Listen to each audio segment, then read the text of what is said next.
Where's Tayo?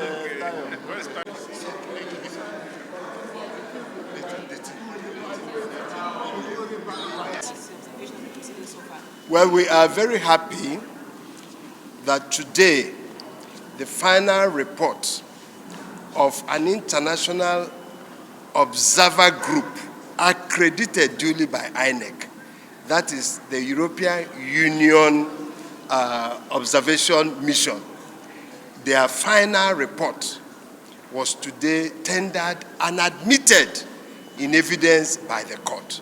And you see that the witness who came from INEC, a director from INEC, read out the findings in that report, which clearly stated that that election fell before expectation, fell below expectation, and that only 31% of what was reported was mathematically accurate.